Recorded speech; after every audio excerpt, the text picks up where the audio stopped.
এলো রমজানের। আসসালামু আলাইকুম ওয়া রাহমাতুল্লাহি ওয়া বারাকাতুহু। ইন্নাল হামদালিল্লাহ ওয়াসসালাতু ওয়াসসালামু আলা মুহাম্মাদিনিল মুস্তাফা ওয়া আলা আলিহি ওয়া আসহাবিহিল মুজতাবা, আম্মা বা'দ। প্রিয় দর্শক, পৃথিবীর যে প্রান্ত থেকেই এই মুহূর্তে আপনারা উপভোগ করছেন, আপনাদের জন্য সাজানো গুরুত্বপূর্ণ আয়োজন মাহে রমজানের তারাবির সালাতের পূর্বে আপনাদের জন্যই সাজানো যে আয়োজন ওয়ালটন এয়ার কন্ডিশনার নিবেদিত তারাবির সালাতে আল কোরআনের বার্তা অনুষ্ঠানে আপনাদেরকে স্বাগত জানাচ্ছি আমি নিজাম বিন মুহিব। মানব জাতির জন্য আল্লাহ রাব্বুল আলামিনের পক্ষ থেকে অনন্য উপহার হচ্ছে কোরআন আল কারীম, যে কোরআন আমাদেরকে সঠিক পথের দিশা দিয়ে থাকে, যে কোরআন তার পাঠকের জন্য কিয়ামতের দিন আল্লাহ সুবহানাহু ওয়া তাআলার কাছে সুপারিশ করবে। প্রিয় দর্শক, সেই কোরআনের সাথে আমাদের সবচেয়ে নিবিড় সম্পর্ক তৈরি হয় এই মাহে রমজানে। শুরু হলো মাহে রমজান, আহলান সাহলান শাহরু রমাদান। প্রিয় দর্শক, প্রতিদিনের তারাবিতে আমাদের কোরআনের হাফেজগণ তাদের সুললিত কণ্ঠে আমাদেরকে কোনো না কোনো ঘটনা শোনান, হয়তো কোনো দোয়া শেখান, কিংবা তাদের তিলাওয়াতে থাকে কোনো শিক্ষা, থাকে আল্লাহ রাব্বুল আলামিনের পক্ষ থেকে কোনো সুসংবাদ, দুঃসংবাদ কিংবা শাস্তির ঘটনা। সেই সাথে প্রিয় দর্শক থাকে কোনো চ্যালেঞ্জ, উপমা এবং আরও নানান অনেক বিষয়ে বলি। আমরা আফসোসের বিষয় হচ্ছে আমরা সেই কথাগুলো জানতে পারি না শুধুমাত্র অর্থ না জানার কারণে। আমরা সেই জন্য আপনাদের জন্য মাহে রমজানের প্রতিদিন তারাবির সালাতের পূর্বে এই আয়োজন নিয়ে হাজির হয়ে যাব। আপনারা দেখতে পাবেন প্রতিদিন ওয়ালটন এয়ার কন্ডিশন নিবেদিত তারাবির সালাতে আল কোরআনের বার্তা। প্রিয় দর্শক, এই আয়োজনে প্রতিদিন আমাদের প্রিয় স্কলার আস-সুন্নাহ ফাউন্ডেশনের সম্মানিত চেয়ারম্যান শেখ আহমদুল্লাহ হাফিজহুল্লাহ আমাদেরকে শোনাবেন এই কোরআনে প্রতিদিনের তারাবিতে কী তিলাওয়াত হচ্ছে। চলুন প্রিয় দর্শক, আজকের অতিথির সঙ্গে আপনাদেরকে পরিচয় করিয়ে দিচ্ছি। আমাদের সঙ্গে আছেন আস-সুন্নাহ ফাউন্ডেশনের সম্মানিত চেয়ারম্যান শেখ আহমদুল্লাহ। আসসালামু আলাইকুম ওয়া রাহমাতুল্লাহি ওয়া বারাকাতুহু। ওয়া আলাইকুম আসসালাম ওয়া রাহমাতুল্লাহি ওয়া বারাকাতুহু। শেখ, কেমন আছেন? আলহামদুলিল্লাহ, আল্লাহ মেহেরবানি। আপনাকে আমাদের এই চমৎকার আয়োজন তারাবির সালাতে আল কোরআনের বার্তায় আয়োজনে স্বাগত জানাচ্ছি। ধন্যবাদ আপনাকে।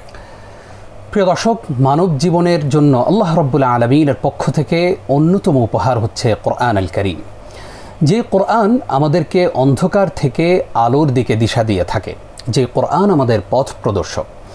মাহে রমজানের প্রতিদিন কোরআনের হাফেজ সাহেবগণ আমাদেরকে তাদের সুললিত কণ্ঠে কোরআনের তেলাওয়াত শুনিয়ে থাকেন।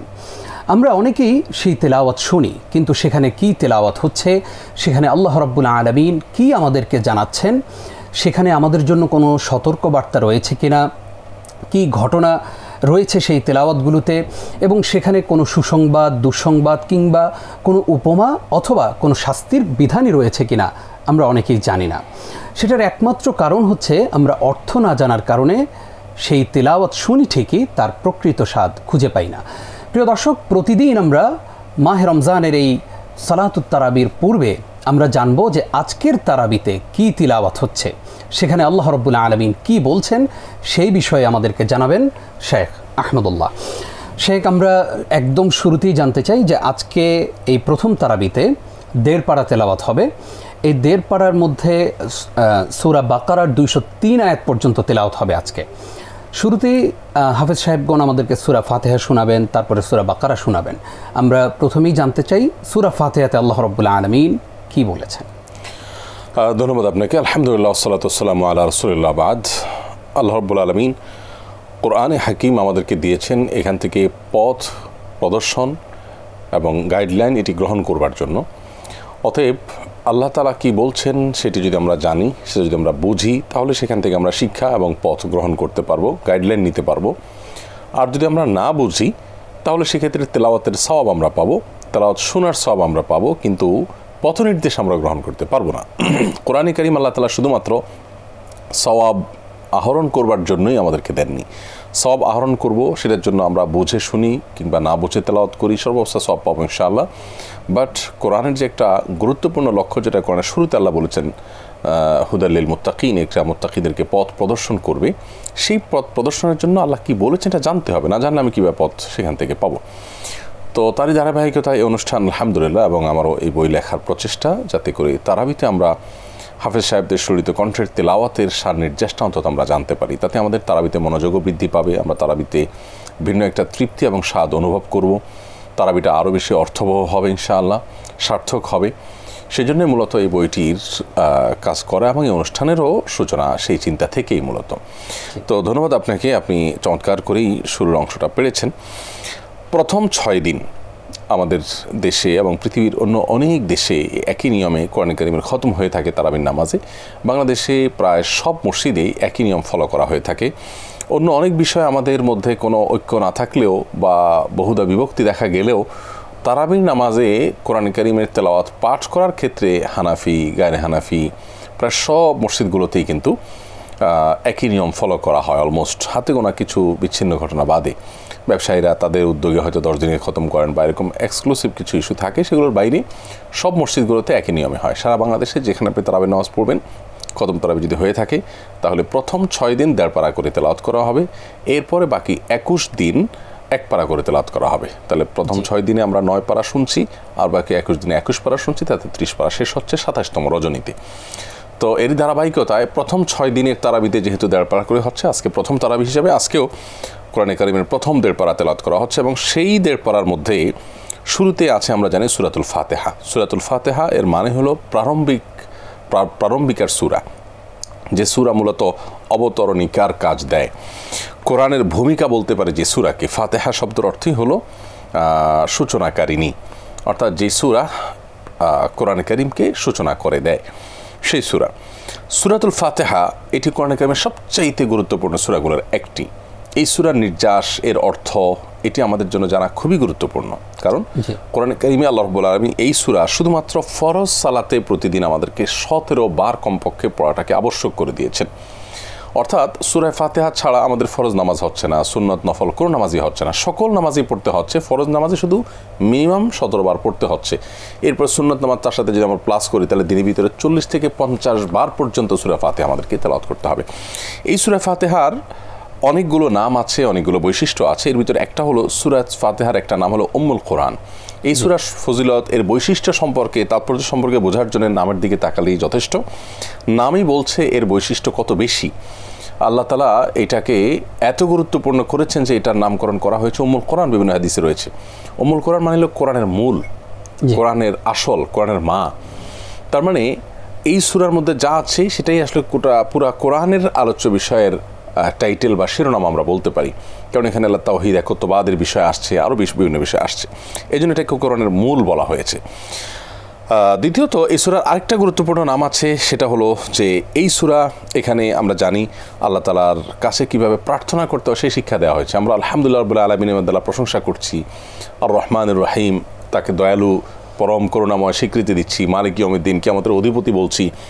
এই যে আল্লাহর প্রশংসা গুণকীর্তন করে এরপরে বলছি ইয়াকা না'বুদু ওয়া ইয়াকা নাস্তাঈন, আপনারই ইবাদত করি, আপনারই সাহায্য চাই, আপনার কাছেই সাহায্য চাই। তার মানে এখানে আমি আমার দাসত্ব এবং বশ্যতার স্বীকারোক্তি দিচ্ছি।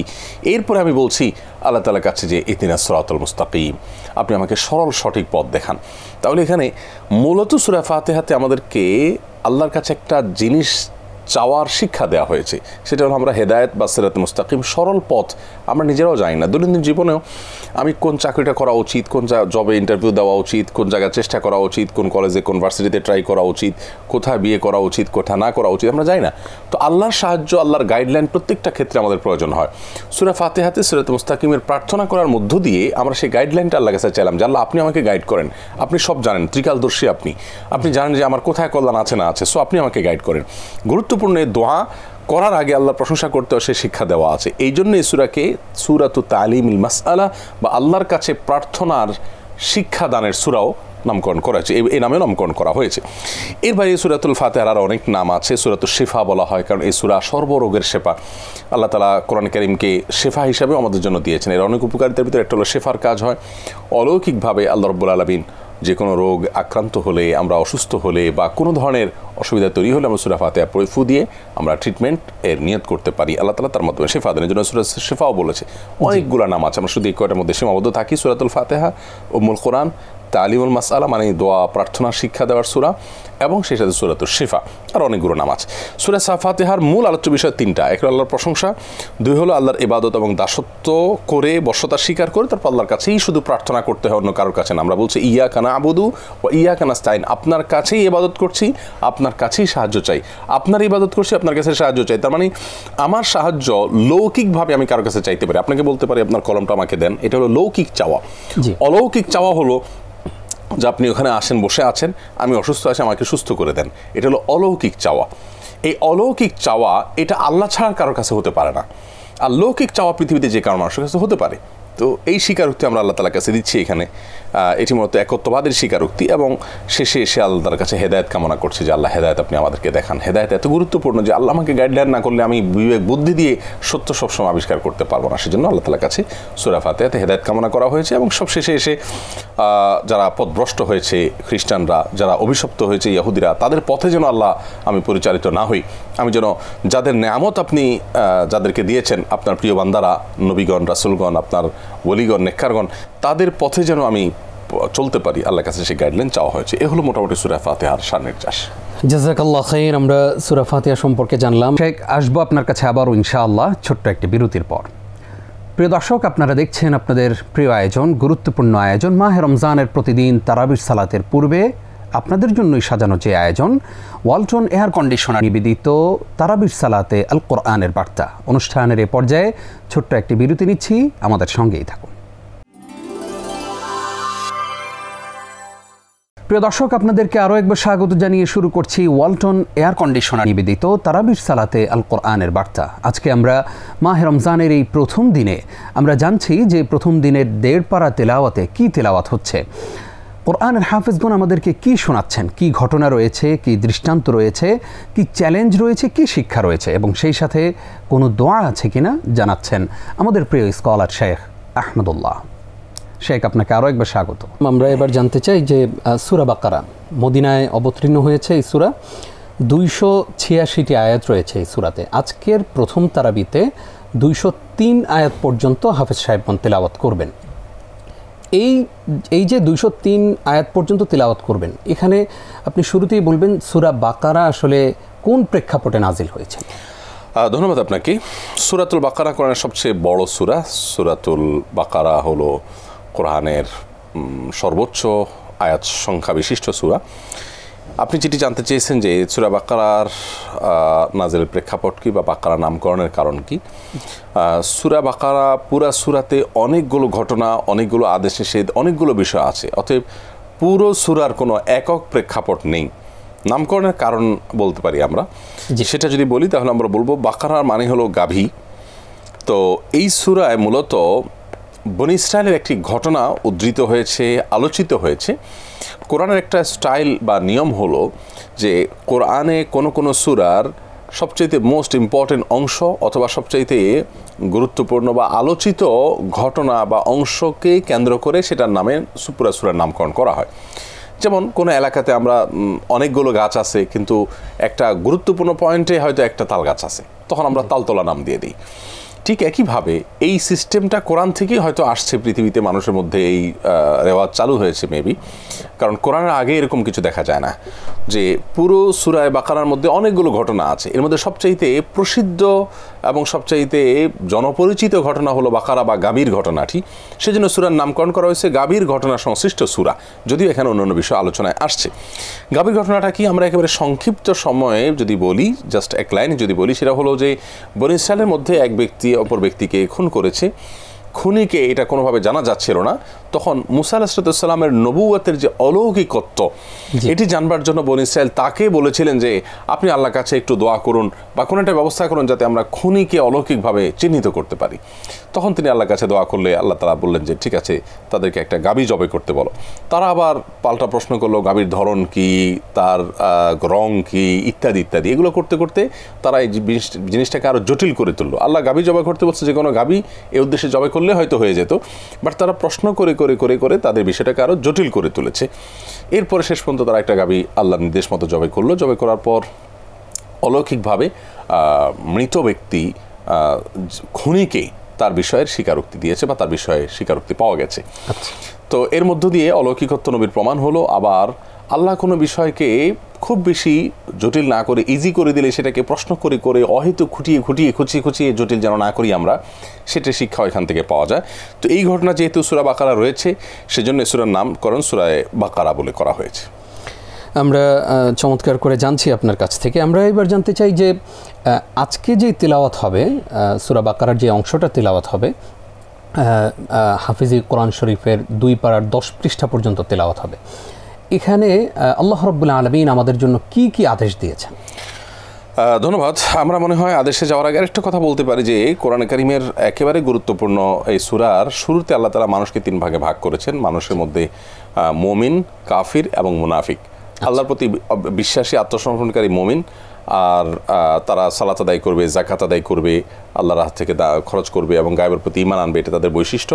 আর যারা কাফির, তারা আসলে সত্য জানার পরও সেটাকে অস্বীকার করে বা মানে না, হঠকারিতা করে, তাদের বিষয়ে আল্লাহ তাআলা আলোকপাত করেছেন। তাদের পরিণতি জাহান্নাম হবে, সেটা আল্লাহ আলোকপাত করেছেন। এরপরে মুনাফিকদের আলোকপাত করেছেন যে তারা আসলে মুখে নিজেদেরকে মুমিন দাবি করে অথচ তারা ঈমান আনে না, মুমিনদেরকে ধোঁকা দেয়। আমাদের সমাজে আজকাল অনেক লোক মুসলমানের ভান অভিনয় করে, কিন্তু ইসলামের প্রতি সে শ্রদ্ধা, ভক্তি, ভালোবাসা তার নেই। তিনি মূলত ইসলাম বিরোধীদের বা ইসলামের শত্রুদের সাথে বিভিন্নভাবে আঘাত করেন। এরকম মুনাফিক আমাদের সমাজে আজকাল আছে। যদিও কে মুনাফিক এটা আমরা চূড়ান্তভাবে বলতে পারবো না, কারণ বিষয়টা অন্তরের বিষয়, বাট আলামত থেকে বোঝা যায়। তো কোরআনের সূরা বাকারার শুরুতে 3 ভাগে ভাগ করেছেন। পুরো কোরআনটা ঈমানদারদের উপকারে আসবে, আর কাফেররা সেখান থেকে উপকার গ্রহণ করে না, আর মুনাফিকরা এটাকে মানা বা অনুসরণ করার ভান করে, প্রকৃত অর্থে তারা মুসলমান না, ভেতরে তাদের ঈমান এবং ইসলামের প্রতি বিদ্বেষ রয়েছে। আর এই তেলাওয়াতকৃত সূরার যে পুরো অংশের মধ্যে যে আদেশগুলো রয়েছে, এর ভিতরে আল্লাহর ইবাদত করার নির্দেশ রয়েছে সূরা বাকারার 21 নম্বর আয়াতে, অঙ্গীকার পূর্ণ করার নির্দেশ রয়েছে 40 নম্বর আয়াতে, কোরআনের প্রতি ঈমান আনা এবং একমাত্র আল্লাহর প্রতি ভয় করার বিষয়টা রয়েছে 41 নম্বর আয়াতে, সালাত আদায় করা, যাকাত প্রদান করা এবং জামাতের সঙ্গে সালাত আদায়ের নির্দেশ সেটি রয়েছে 43 নম্বর আয়াতে, ধৈর্য এবং সালাতের মাধ্যমে আল্লাহর কাছে সাহায্য প্রার্থনা করার নির্দেশ রয়েছে 45 এবং 153 নম্বর আয়াতে। আর পিতামাতা এবং নিকটাত্মীয় মিসকিনদের সাথে সদ্ব্যবহার এবং মানুষের প্রতি উত্তম কথা বলতে আল্লাহ নির্দেশ করেছেন, সেটি 83 নম্বর আয়াতে সূরা বাকারার। আর হজ উমরার সময় মাকাম ইব্রাহিমিতে 2 রাকাত নামাজ পড়তে হবে তওয়াফের পরে, সে নির্দেশ আল্লাহ তাআলা করেছেন 125 নম্বর আয়াতে। বাইতুল্লাহর দিকে মুখ করে সালাত আদায় করতে হবে, অর্থাৎ আমাদের কেবলা যে বাইতুল্লাহ, সে বিষয়ে নির্দেশ রয়েছে 149 নম্বর আয়াতে। আল্লাহকে স্মরণ করতে হবে, আল্লাহর প্রতি কৃতজ্ঞতা জ্ঞাপন করতে হবে, এই নির্দেশ আল্লাহ তাআলা দিয়েছেন 152 নম্বর আয়াতে। জিহাদ করতে হবে, যখন জিহাদ ফরজ হবে সে নির্দেশ তখন কার্যকর হবে এবং তখন সেটা অনুসরণ করতে হবে, সেটা বর্ণনা এসেছে 193 নম্বর আয়াতে। আল্লাহর রাস্তায় দান সাদকা করতে হবে, মানুষের প্রতি অনুগ্রহ করতে হবে, সে বিষয়ে 195 নম্বর আয়াতে নির্দেশ রয়েছে। সামর্থ্য থাকলে হজ এবং উমরা করতে হবে, সে বিষয়ে 196 নম্বর আয়াতে নির্দেশ রয়েছে। আর আল্লাহ তাআলা ইস্তিগফার করতে বলেছেন, ক্ষমা প্রার্থনা, আমাদের অপরাধের জন্য বারবার লাগাছে মাপ চাওয়া, এই নির্দেশটা করেছেন 199 নম্বর আয়াতে। তো মোটামুটি আজকের 1.5 পারাতে আমরা দেখতে পেলাম যে অনেকগুলো আদেশ আল্লাহ তাআলা করেছেন। এগুলো সবগুলো কোন কোন আয়াতে রয়েছে সেগুলো আমরা বললাম। আদেশের পাশাপাশি তো আল্লাহ তাআলা নিষেধও করেছেন। সেই নিষেধের তালিকা যদি আমরা বলি, আল্লাহর সাথে কাউকে শরীক না করার নির্দেশ নিষেধ করেছেন, যেন শরীক আমরা না করি, সেটি 22 নম্বর আয়াতে।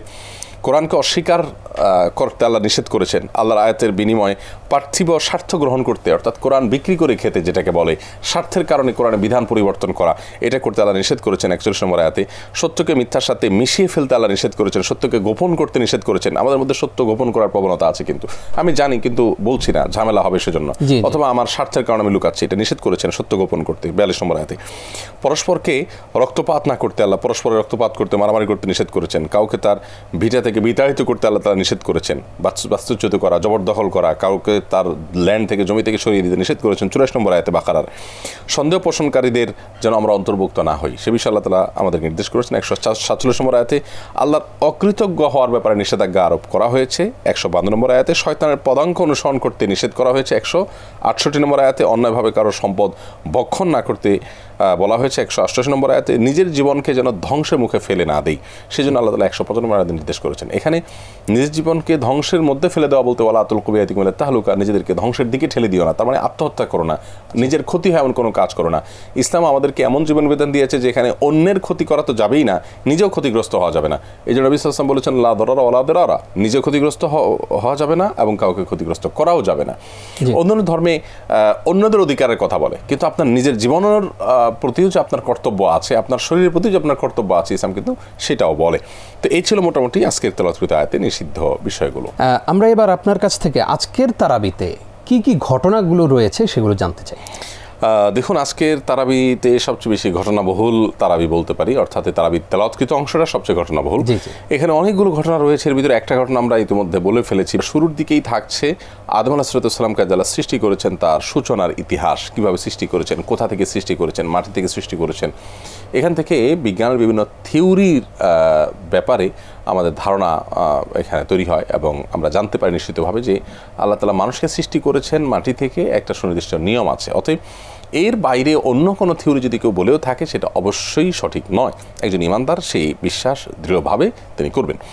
তো কিভাবে সৃষ্টি করেছেন এবং ইবলিস তাকে অস্বীকার করেছে সিজদা করতে এবং তার পরিণতিতে সে আল্লাহর রহমত থেকে বিতাড়িত হয়েছে, এইসব বিষয়গুলো আল্লাহ তাআলা শুরুতে আলোচনা করেছেন এবং 30 থেকে 39 নম্বর আয়াতটি রয়েছে। ফেরাউনের জুলুম থেকে রক্ষার জন্য বনী ইসরাঈলকে আল্লাহ তাআলা মুসা আসলামের নেতৃত্বে কীভাবে রক্ষা করেছেন সেই ঘটনা রয়েছে এবং হঠকারিতার এবং অবাধ্যতা যেটা করেছে ফেরাউন এত কিছু দেখার পরও সেটার ঘটনা উল্লেখ রয়েছে 40 থেকে 66 নম্বর আয়াতে। এরপর গাভীর ঘটনা রয়েছে 67 থেকে 73 নম্বর আয়াতে, সেটা আমরা রিপিট না করি। সুলাইমান আলাইহিস সালামের যুগে বাবেল শহরে হারুত মারুত নামে দুজন ফেরেশতা এসেছেন। ব্ল্যাক ম্যাজিশিয়ান বা জাদুকররা, জাদুকর বলতে হাতের ভেলকির যে জাদু আজকাল আমরা দেখি সেটা নয়, কোরআন হাদিসে জাদুর কথা বলে সেটা হলো ব্ল্যাক ম্যাজিক, যেটা আজকাল অনেক ফুটবলার অনেক খেলোয়াড় থেকে পর্যন্ত করা হয়, ইন্টারন্যাশনালি এটা স্বীকৃত, যদিও আজকাল অনেক মানুষ এটাকে অস্বীকার করে, কিন্তু কোরআনের এই জিনিসকে অস্বীকার করলে ইমান থাকবে না। তো এই জাদু চর্চা অনেক বেশি থাকতো, এটা দিয়ে মানুষকে ক্ষতিগ্রস্ত করতো। তো সেই শহরে মানুষের কাছে আল্লাহর পক্ষ থেকে পরীক্ষা হিসেবে হারুত মারুতের মধ্যে দুজন ফেরেশতা এসেছেন, সেই ঘটনা আল্লাহ তাআলা উল্লেখ করেছেন এবং বিশেষ করে ব্ল্যাক ম্যাজিকের ট্রিটমেন্টে এই আয়াতগুলোকে খুব বেশি তেলাওয়াত করা হয়ে থাকে। এটা 102 থেকে 103 নম্বর আয়াত, দুটি বড় বড় আয়াত, দুটি আয়াত। আর এরপরে 127 থেকে 129 নম্বর আয়াত ইব্রাহিম ইসলাম কর্তৃক কাবা ঘর যে পুনর্নির্মাণ করেছেন, তার ভিত্তির উপরে দাঁড় করিয়েছেন, সেটা ঘটনা আল্লাহ তাআলা উল্লেখ করেছেন, গুরুত্বপূর্ণ। এবং এরপরে মুসলমানদের যে প্রথম কেবলা এই কাবা হয়েছে সে বিষয়ে আল্লাহ তাআলা বিস্তারিত আলোচনা করেছেন। তো এই ছিল মোটামুটি ঘটনাগুলো। মুসলমানদের প্রথম কেবলা ছিল বাইতুল মাকদিস মদিনাতে, মক্কা জীবনের শুরুতে বাইতুল মাকদিসের দিকে ফিরে সালাত আদায়ের নির্দেশ ছিল, এরপর মদিনায় আসার পরেও 7 মাসে নির্দেশ ছিল, এরপর আল্লাহ তাআলা মক্কার দিকে আমাদেরকে হারামের দিকে বাইতুল্লাহর দিকে ফিরে সালাত আদায় করতে নির্দেশ করেছেন। এই বিষয়ে ঘটনা রয়েছে 142 নম্বর আয়াতে। তো অনেকগুলো ঘটনা কিন্তু আজকে তেলাওয়াতকৃত আয়াতে রয়েছে। জি, আমরা জানতে পেরেছি এবং এই পর্যায়ে আমরা জানতে চাই যে আল্লাহ রাব্বুল আলামিন আজকের তারাবিতে আমাদের জন্য কি কি বিধিবিধান রেখেছেন। হজ উমরার বিধিবিধান, সাফা মারওয়া সাই করতে হবে সে বিধিবিধান রয়েছে 158 নম্বর আয়াতে। তারপরে সাম্যের যে অনন্য দৃষ্টান্ত, কেসাস, যদি কেউ কাউকে হত্যা করে তার জন্য কেসাসের বিধান রয়েছে 178 নম্বর আয়াতে। রমাদানের সিয়াম পালন করতে হবে, আমরা রমাদান মাসে আছি এবং রমাদান মাসের প্রথম দিনে আছি, সো ফরজ করা হয়েছে রমজানের সিয়ামকে, কুতিবা আলাইকুমুস সিয়াম, এবং এ মাসেই কোরআন নাজিল করা হয়েছে। কোরআনের মাহাত্ম্য এখান থেকে বোঝা যায়, আবার রমজানের মাহাত্ম্য বোঝা যায় যে এই মাসের জন্য কোরআন নাজিলকে আল্লাহ তাআলা এই মাসকে নির্বাচন করেছেন এর জন্য। এবং মুসাফির ব্যক্তি, অসুস্থ ব্যক্তি যদি রোজা রাখতে না পারেন, অসুস্থতার কারণে সীমাতিরিক্ত অসুস্থ হয়ে পড়েন বা সফরে থাকে কষ্ট হয়, তাহলে তিনি অন্য সময় রোজা রাখতে পারবেন। এইসব বিধানগুলো আল্লাহ তাআলা দিয়েছেন 183 থেকে 185 এবং 127 নম্বর আয়াতগুলোতে। জি, এই আজকের তারাবিতে কোনো দৃষ্টান্ত কি আল্লাহ তাআলা স্থাপন করেছেন? প্রত্যেকটা কোরআনের একটা বৈশিষ্ট্য হলো কোরআনের প্রায় প্রতিটা বড় সূরাতেই কোনো না কোনো দৃষ্টান্ত, কোনো কোনো ক্ষেত্রে 2-3টা দৃষ্টান্ত আল্লাহ তাআলা দিয়েছেন। কারণ দৃষ্টান্ত মানুষকে যে কোনো বিষয় রপ্ত করতে বা হৃদয়ঙ্গম করতে অনেক বেশি সহযোগিতা করে, সাহায্য করে। তো মুনাফিকদের ক্ষেত্রে আল্লাহ তাআলা আজকের তারাবিতে দৃষ্টান্ত দিয়েছেন সূরা বাকারার 17 থেকে 20 নম্বর আয়াত পর্যন্ত। এই 3টি আয়াতে আল্লাহ তাআলা মুনাফিকদের দৃষ্টান্ত দিয়েছেন, 2টি দৃষ্টান্ত। প্রথম দৃষ্টান্ত হলো আল্লাহ তাআলা বলেছেন যে এরা প্রথমে পূর্ণাঙ্গ আলো লাভ করে আবার অন্ধকারে হারিয়ে যায়। একজন মানুষ অনেক আলো পেয়ে সে হাঁটা শুরু করছে, হঠাৎ করে অন্ধকার হয়ে গেছে, আর সে কিছু দেখতে পাচ্ছে না, তার আর আলো কোনো কাজে আসলো না। ঠিক একইভাবে মুনাফিকরা ইমানের ঝলকানি এবং আলো দেখে তারা মুসলমানদের সাথে ভিড়ে এরপর আবার তারা কুফরের অন্ধকারে হারিয়ে গেলে আর তারা হাতড়াতে থাকে এবং সঠিক পথ খুঁজে পায় না। এটা হলো যারা মুসলমানদের সমাজে বসবাস করেও মুসলমানদের সাথে মুসলমান হওয়ার ভান করে, অথচ মুসলমান বা ইসলামের কোনো স্বার্থ নিয়ে তাদের কোনো মাথা ব্যথা থাকে না, তারা বরং মুসলিম বিদ্বেষীদের সাথে হাত মেলায় তলে এবং তাদের স্বার্থকে তারা রক্ষা করার জন্য কাজ করে। ঠিক একইভাবে এখানে আরেকটা দৃষ্টান্ত আল্লাহ তাআলা দিয়েছেন যে ব্যক্তি রাতে ঝড়ো রাতে পথ চলে, তখন সে বিজলির যে আলো হয়, বিদ্যুৎ চমক, এটা দেখে কিছুটা পথ দেখে, আবার বিদ্যুৎ চমক যখন চলে যায় তখন সে হাতড়াতে থাকে। মুনাফিকরা একই রকম আগের দৃষ্টান্তের মতো, তারা হাতড়াতে থাকে, একসময় ঈমানকে তারা না পেয়ে ঈমানের পথ থেকে তারা বিচ্যুত হয়ে যায়। জি শেখ, আমরা অনুষ্ঠান শেষ করব, ছোট্ট করে জানতে চাই আজকের তারাবিতে কোনো দোয়া আছে কিনা আমাদের জন্য? প্রত্যেক তারাবিতে কম বেশি কিছু না কিছু দোয়া আছে। আজকে একটি দোয়া আছে 127 নম্বর আয়াতে, গুরুত্বপূর্ণ দোয়া। সেটা হলো যে কোনো ভালো কাজ করার পর আল্লাহ যেন কবুল করেন। রব্বানা তাকাব্বাল মিন্না ইন্নাকা আনতাস সামিউল আলিম। আল্লাহ আমাদের পক্ষ থেকে কবুল করেন। যে তারাবি, সালাত, নামাজ, তেলাওয়াত, রোজা, এগুলো সবগুলোর ক্ষেত্রে হতে পারে এটা উদ্দেশ্য, যে আল্লাহ আমাদের পক্ষ থেকে কবুল করে নিন, আপনি শ্রবণকারী, আপনি সব কিছু জানেন। আরেকটা দোয়া আছে সবচেয়ে প্রসিদ্ধ কোরআনের দোয়া 201 নম্বর আয়াতে, সেটা হলো রব্বানা আতিনা ফিদ দুনিয়া হাসানা ওয়া ফিল আখিরাতি হাসানা ওয়া কিনা আযাবান নার। হে আল্লাহ, আপনি দুনিয়াতে আমাকে কল্যাণ দান করুন, আখিরাতেও কল্যাণ দান করুন এবং জাহান্নামের আগুন থেকে রক্ষা করুন। নবী সাল্লাল্লাহু আলাইহি ওয়াসাল্লাম এটাকে সবচেয়ে জামে বা ব্যাপক অর্থবোধক দোয়া বলেছেন। দুনিয়াও চাওয়া হয়েছে, আখিরাতেও চাওয়া হয়েছে, জান্নাতে মুক্তি, সব কিছু চাওয়া হয়েছে। রব্বানা আতিনা ফিদ দুনিয়া হাসানা ওয়া ফিল আখিরাতি হাসানা ওয়া কিনা আযাবান নার। এটা আজকের তারাবিতে রয়েছে।